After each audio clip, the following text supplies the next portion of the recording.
Ethereum has already won. Paul Brody. As the project celebrates its 10th anniversary, Paul Brody, EY's blockchain lead, bets the blockchain will still be preeminent for decades to come. At the end of this month, July, the Ethereum public blockchain turns 10 years old. An inordinate amount of time in the world of crypto has been spent on discussing whether or not Ethereum will succeed and become the foundation for the next iteration of global commerce and finance. All this speculation is wasted effort. Ethereum has already won. The losers just don't know it yet. You may be tempted to discount my opinion because I'm a notorious ETH maxi and have been for a little over a decade now. Hear me out anyway. Side note. Yes, really, over a decade. Vitalik Buterin got me started on Ethereum, and in my prior incarnation as an IBM executive, I showed off IBM's first foray into blockchain technology at CES in January 2015. That's a story for another day. But I've been in this since the beginning. Blockchains are, first and foremost, technology platforms. We talk about them like they are financial systems, but they behave and they grow like technology platforms. And if we look at the history of technology platforms, we can see some clear patterns emerging that Ethereum tends to follow. First, it's a winner-take-nearly-all business.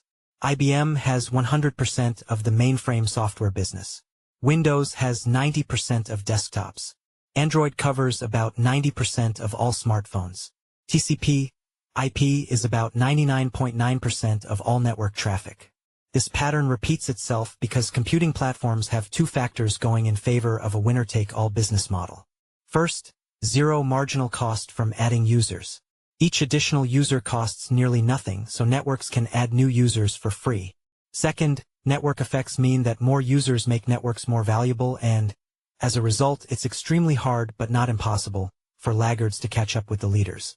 In the early days of platform development, it's often easy for winners to come and go. Network effects aren't big enough matter, and better products can sweep aside prior leaders. We saw this early in the world of PC and mobile devices as early leaders, Apple II, Commodore 64, and later with Nokia and BlackBerry smartphones, were swept aside by impressive new platforms. In all those cases, however, the platform type was itself very new, less than a decade old, and broad adoption was also relatively low, under 10% of the public. With Ethereum's official 10th birthday at hand, we have passed by both of those metrics. By many accounts, more than 20% of the US population owns crypto, and blockchain platforms are more than a decade old now. There are, from a technological standpoint, better blockchains than Ethereum out there. One of the foundation lessons of global standards is this: the best technology never wins. From video cassettes to DVDs to mobile computing, platforms gain traction when they get good enough for a certain set of use cases like payments of NFTs. Many of the most successful platforms never really solve all their key issues, and they often get shoehorned into use cases for which they were never really intended. Case in point, the internet itself was never designed for voice and video and has never really fixed issues with quality of service management. But it's good enough and we all have it, so that's how we make calls these days. So, if Ethereum really won, you might be asking, why are there still so many other thriving blockchain ecosystems? I think there are two answers. First, big network and technology leadership wins don't happen instantly. They take years to manifest fully, and in the fog of battle, it can be hard to see who is pulling ahead. With Ethereum's transition to proof-of-stake and the creation of the L2 ecosystem, it's clear the network has seen off its biggest challengers and is steadily building on an already dominant position. Number 2 players will come and go, but turning back Ethereum's dominance now looks nearly impossible. Ethereum had a near 100% share of the smart contract ecosystem for a long time.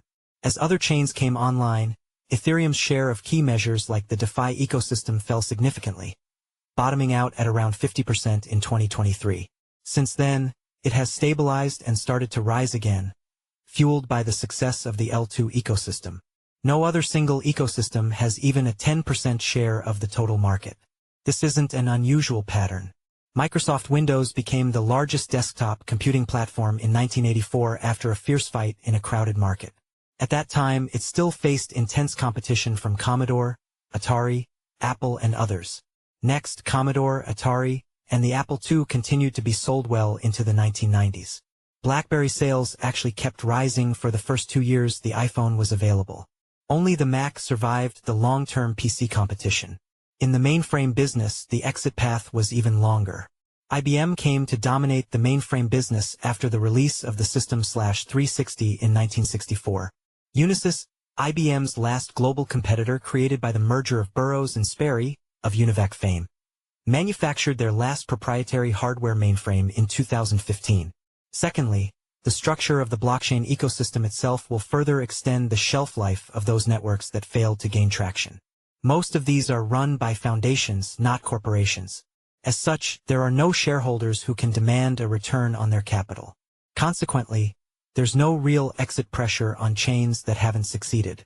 Expect them to keep on releasing minor updates and mountains of Ethereum-related concerns on X for the foreseeable future.